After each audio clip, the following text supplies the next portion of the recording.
ជាជួនឆ្ងាញ់ញ៉ាំបងប្អូនចង់ប្រើជាប្រភេទត្រីអីក៏បានដែរតាមចំណង់ចំណូលចិត្តសម្រាប់ញ៉ាំថ្ងៃនេះគឺញ៉ាំប្រើជាមួយនឹងត្រីពោបងប្អូនពេលដែលយើងធ្វើជាប្រភេទត្រីពោអញ្ចេះឆ្អឹងវាក៏អត់សូវមានហើយជាពិសេសយើងបានជាមួយនឹងសាច់វារៀងច្រើនណាហើយចំពោះត្រីពោហ្នឹងយើងប្រើជាប្រភេទត្រីទន្លេយកមកធ្វើគឺរសជាតិឆ្ងាញ់ណាស់បងប្អូនវាអត់មានធំក្លិនទេចំពោះខ្ញីគឺយើងរើសខ្ញីណាដែលរៀងខ្ចីបន្តិចប៉ុណ្ណាពេលដែលយើងធ្វើជាប្រភេទខ្ញីខ្ចីអញ្ចេះយកមកបំពងគឺក្លិនឈ្ងុយហើយក៏អត់សូវហឹរប្រហែលដែរចំពោះការបំពងខ្ញីនេះខ្ទង់ប្រហែលជា6ទៅ7នាទីអីទេមើលថាវាឡើងក្រៀបបានប៉ុណ្្នឹងហើយគឺខ្ញុំស្រង់វាទុកឲ្យស្រស់ខ្លាញ់សិនចំពោះការចៀនត្រីពោឬក៏ត្រីប្រាត្រីដែលអត់សកាអីនេះបងប្អូននិយាយទៅគឺពិបាកចៀនណាស់អញ្ចឹងហើយងាយស្រួលបងប្អូនអាចធ្វើតាមនេះបានណាគឺយើងគ្រាន់តែដាក់ប្រេងនឹងឲ្យក្តៅហើយថែមជាមួយនឹងម្សៅបំពងក៏បានឬក៏ម្សៅពោតអីក៏បានដែរពេលដែលយើងដាក់ម្សៅអញ្ចេះយកទៅដាក់បំពងជាមួយនឹងត្រីគឺវាអត់ខ្ទេចខ្លាញ់មកខាងក្រៅទេគឺងាយស្រួលណាស់វាអត់មានផលរំខានដល់យើងណាអញ្ចឹងហើយសម្រាប់ការចៀនត្រីហ្នឹងគឺប្រយ័ត្នមែនទែនបើយើងមិនប្រយ័ត្នទេដឹងតែខ្លាញ់ហ្នឹងខ្ទេចមកខាងក្រៅហើយពីព្រោះថាត្រីដែលអត់សកានេះមួយគឺពិបាកចៀនណាស់មិនថាត្រីពោត្រីប្រាត្រីអណ្ដែងឬក៏ត្រីតាអោតនេះទេ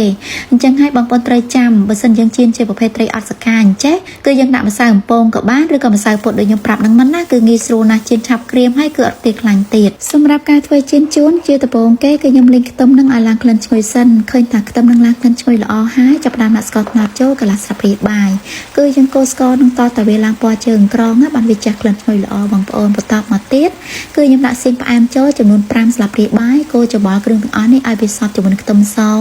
ពេលដែលវាសព្វហើយខ្ញុំដាក់ខ្ញីនឹងចូលតាមក្រោយបងប្អូនបន្តមកទៀតហ្នឹងណាគឺខ្ញុំដាក់គ្រឿងផ្សំចូលគឺមាន3មុខបងប្អូនមានជាមួយនឹងម្សៅស៊ុបប៊ីចេងហើយនិងទឹកប្រេងខ្យងចំពោះគ្រឿងក្រៅទាំងអស់នេះគឺយើងកុំឲ្យដាក់លោពេកដោយសារសៀងហ្នឹងគឺវាមានជាតិប្រៃខ្លះអញ្ចឹងហើយជៀសវាងបើសិនយើងដាក់គ្រឿងទេសនឹងច្រើនពេកធ្វើឲ្យរសជាតិដិតខ្លាំងគឺញ៉ាំអត់សូវឆ្ងាញ់ទេណាចាបើសិនជាបងប្អូនចង់ធ្វើឲ្យឆ្ងាញ់គឺយើងប្រើគ្រឿងហ្នឹងបន្តិចសិនពេលដែលស្ទើរអីចាំយើងថែមតាមក្រោយទៀតបានណាចាបន្តពីខ្ញុំដាក់គ្រឿងក្រៅនេះមើលតែបានគ្រប់គ្រឿងហើយគឺខ្ញុំដាក់ទឹកនឹងចូលបន្តិចទៀតដើម្បីរំងាស់សាច់ត្រីជាមួយនឹងគ្រឿងក្រៅដែលយើងដាក់មិញហ្នឹងឲ្យវាចូលជាតិបានល្អបងប្អូនសម្រាប់ការរំងាស់សាច់ត្រីនេះគឺយើងអត់សូវប្រើពេលវេលាយូរប៉ុន្មានទេបងប្អូនខ្ទង់ប្រហែលជា3ទៅ4នាទីគឺទឹកឆារបស់យើងចាប់ផ្ដើមឡើងខាប់ហើយកាលណាឡើងខាប់អញ្ចឹងគឺមានន័យថាវាចូលសព្វជាមួយនឹងសាច់ត្រីបានល្អអញ្ចឹងហើយនៅចុងក្រោយគេនេះខ្ញុំក៏បានរោយជាមួយនឹងស្លឹកខ្ទឹមហើយនិងម្ទេសដាក់បន្តិចបន្តួចទៀតណាគឺធ្វើឲ្យសោភ័ណភាពជៀនជួនរបស់យើងកាន់តែទំនងហើយជាពិសេស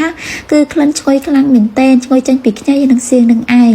រសជាតិហ្នឹងគឺបែបប្រៃផ្អែមគឺញ៉ាំឆ្ងាញ់ណាស់ដោយសារតែខ្ញុំប្រើជាមួយនឹងសៀងផ្អែមផងអញ្ចឹងហើយរសជាតិហ្នឹងគឺអត់សូវប្រៃខ្លាំងប៉ុន្មានទេណាបងប្អូនចំពោះការធ្វើនេះគឺងាយស្រួលដូចខ្ញុំលើកបង្ហាញនៅដើមវីដេអូអញ្ចឹងណាបើសិនជាបងប្អូនថ្ងៃហ្នឹងអត់ដឹងថាធ្វើអីញ៉ាំទេកុំភ្លេចសាកមេមុខនេះបានណាថ្ងៃស្អែកយើងជួបគ្នាសាជាថ្មីអរគុណ